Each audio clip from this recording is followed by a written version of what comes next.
How could I be nervous in front of this group? You can. To speak on, nervousness, speak on. Oh, and then I see my picture right here. Okay, we'll just turn that down. So I've had a lot of years on this earth, and so I spent 40 years or more than 40 years as a nurse for the OR in this inner city hospital. And it wasn't all bad. In the beginning, it was just the excitement of this cutting edge of healthcare. And I had the most amazing patients. And through my journey there, I was married, I had a child, I learned Reiki from Hannah. And I learned a whole lot of hypnotherapy. And then I got divorced, and then I got cancer. And I had all of my healing journey, my surgeries and my chemo at the same hospital that I worked at. So I used all that cutting edge healthcare. Yeah. And then I was well. And then I fell in love. And I got married. But over that time, it seemed that the surgical cases ended up being all shootings and stabbings, and how many different ways that people can hurt each other. And then I started to lose faith in humanity. And then COVID came. And when the rest of the world was in isolation, I was still going into the hospital and witnessing all of that. But then it seemed to get better. The world was trying to get back to normal. But then I was given the opportunity to retire. So I did. So there I was, broken, empty, no faith in humanity. And I knew I was lacking. So I found this woman to teach me how to meditate. And in turn, she taught me how to talk to my soul and to learn the wisdom from my soul, and also to journal while I was meditating, so I didn't lose it when I came back. And I'll tell you, that was a total game changer. I learned so much about myself. And I was 62 years old already. And all of this I didn't even know about myself. We were doing Kundalini yoga, and I felt like I had a little peek into the cosmos. But after meditating a bit, it was like, and I was immersed in it. And I wasn't even sure if it was the cosmos. I was calling it the sea of stars because there was so much. There were constellations and stars and light schools. And I had to ask, where am I? And I was told the cosmos. And I heard, you are a star. Your light attracts others. So I looked down from where I was, and I saw this woman just staring up. And she had olive complexion, and tears were streaming down her face. And I knew she was in total despair about her child. So I just sent her love and hope and healing. And then she fell asleep, and then I gave her more. And then things started to change. We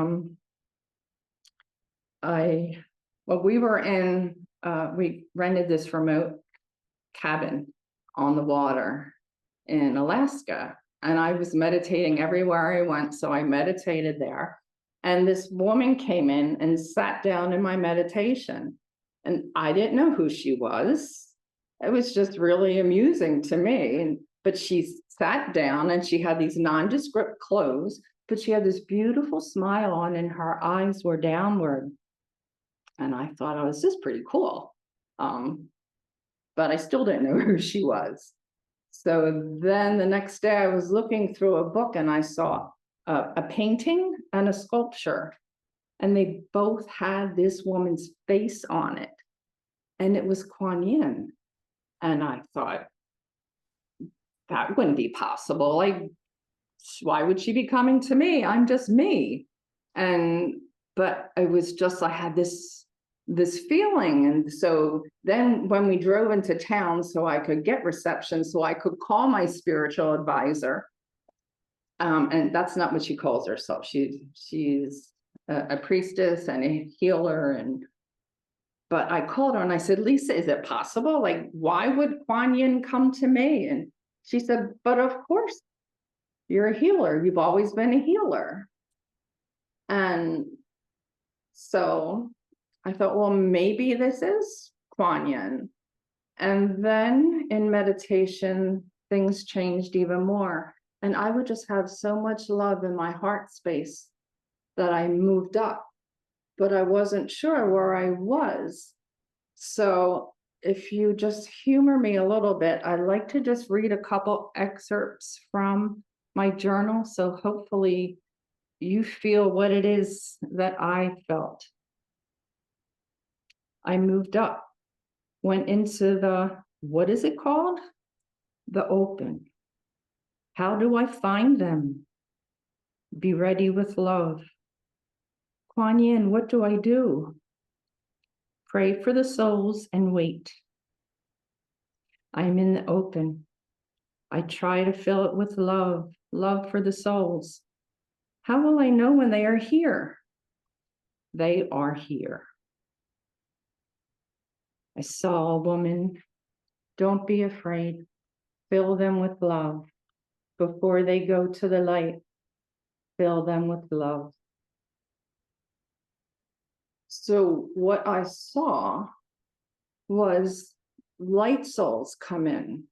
Sometimes I see a face, and sometimes I just know that they're there.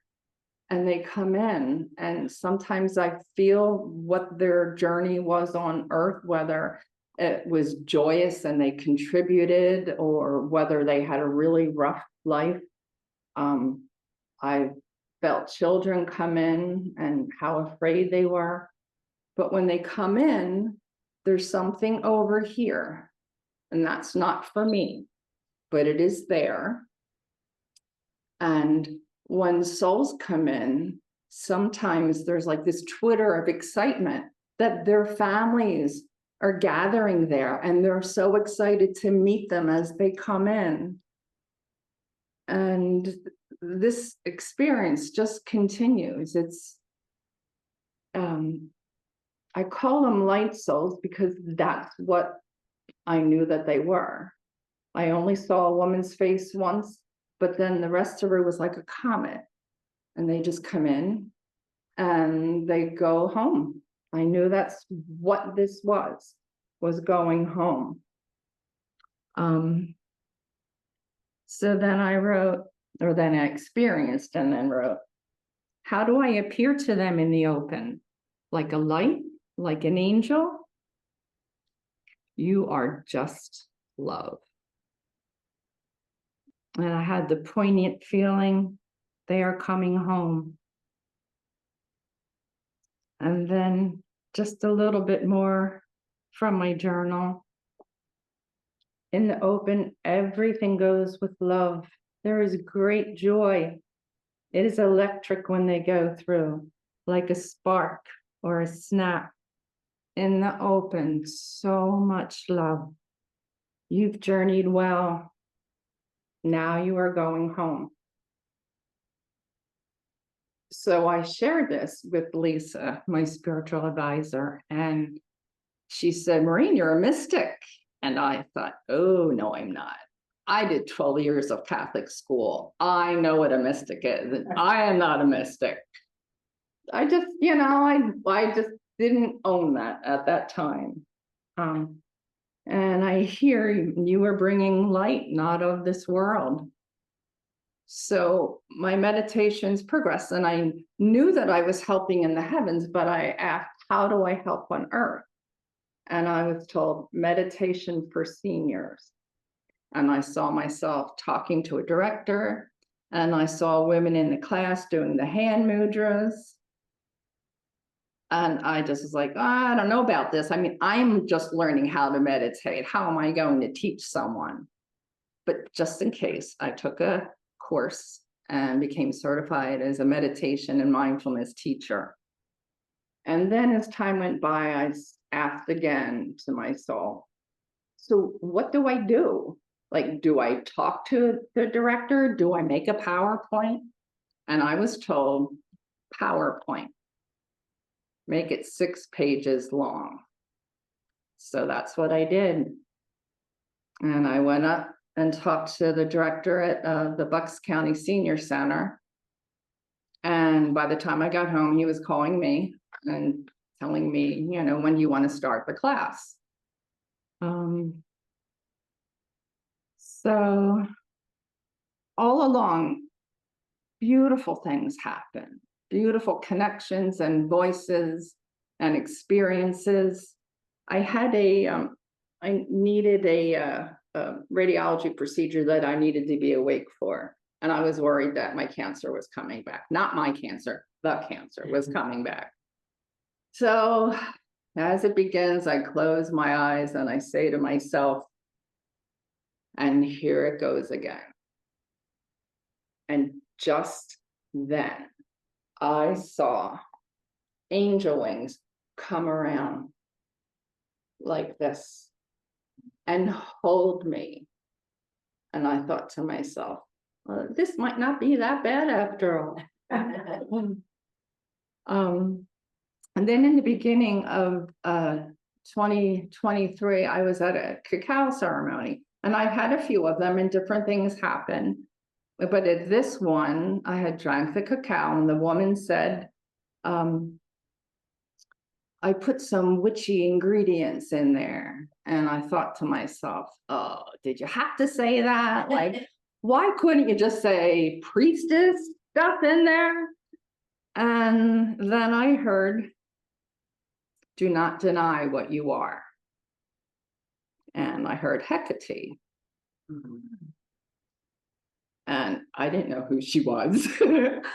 So afterwards, I mentioned it to the woman that ran the ceremony, and she said, oh, no, you should be careful. You don't want to go anywhere you don't want to be. But I didn't know who Hecate was, so I Googled her. And it said, among other things, she was the great goddess of the in-between, the place between life and earth, who acts as a crossroads guardian. And I thought, well, I heard it, so maybe I need to pursue this a little bit. So I'm in meditation and I'm talking to her, and I ask her, like, how can I help you? And she was excited. And she said to me, bring light to the underworld. It is dark like a womb, but is congested, polluted, and demonized. Bring light, lose fear. The world needs to connect with the womb of the earth. And that was in January of 2023. And then in February, there were the earthquakes in Turkey, where the apartment buildings fell down and collapsed with people inside, kind of like what just happened a couple days ago in Myanmar. So I'm in meditation, and I ask Hecate, well, first, I'm in this meditation and I move up into the open. And I'm in the open, and it's like love. There's so much love, but I feel fear. Feel it's crowded, filled with love. Thinking about Hecate, I am holding a lantern, can feel from above and below.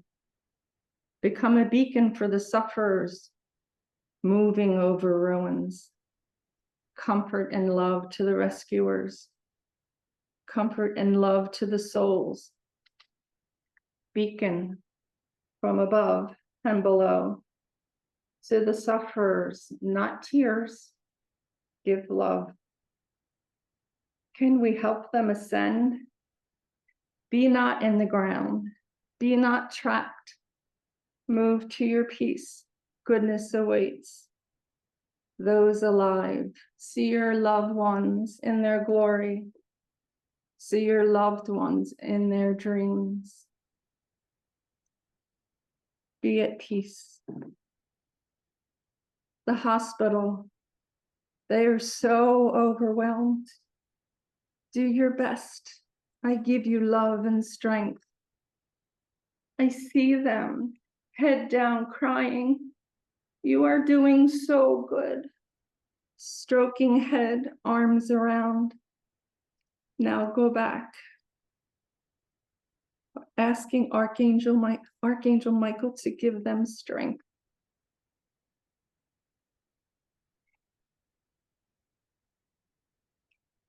A little hard to move on from that.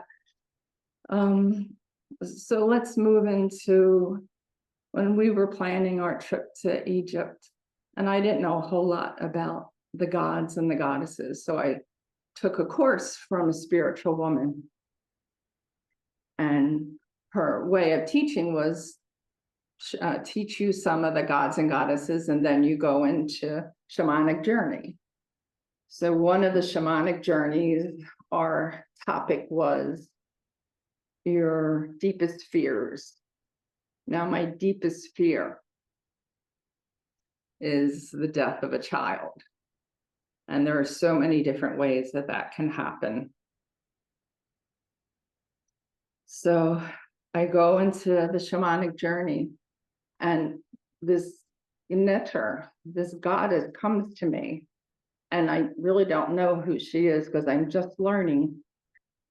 And it's Sekhmet. And she says to me about my deepest fear, she says, it has happened before. This time it will not. This time you will leave first. Which are probably the words that any parent wants to hear, that they leave this earth before their child. So time goes on, and we're getting ready for our trip, and I'm watching a video. I'm watching on my iPad in my kitchen on the counter, and I'm watching people walk into the king's chamber, because that was part of our journey. And it's getting narrower and narrower. And then I slam the lid shut on my iPad. I'm like, Maureen, you're claustrophobic. How are you going to do this? And I'm in like a mini panic in my kitchen. And I hear this man's voice booming through my kitchen, echoing. And he says to me, which is stronger? But he's speaking with an accent. So I hear, which is stronger? So I'm standing there, and it cuts right through the panic, and I'm thinking, yes, my spiritual journey is stronger than my fear, yes. And I didn't know who he was. And I talked with my spiritual advisor, and she's like, Maureen, is it Babaji? Is it Babaji? But I don't really even know who Babaji is, but she thinks it's him because of my close association with Kuan Yin. But I still don't know who it was, but he was very helpful. And then we're in Egypt meditating on all the temples, and we're in the temple of Isis and the Holy of Holies in meditation. And I hear, help them. They've forgotten how beautiful they are. And that was just so beautiful, but I didn't know who they are. Like when I got home, I was like, who are they? Where are they? And then I find this place, I find this community, and all of these people with their own unique divinity. And I think, oh my gosh, I think I might belong here. And then I thought, well, maybe this is where the beautiful people are. So I'm going to start teaching a meditation class, and starting tomorrow, and maybe this is where all the beautiful people are. So I'm just very happy to be here and happy to share this for the first time. Thank you.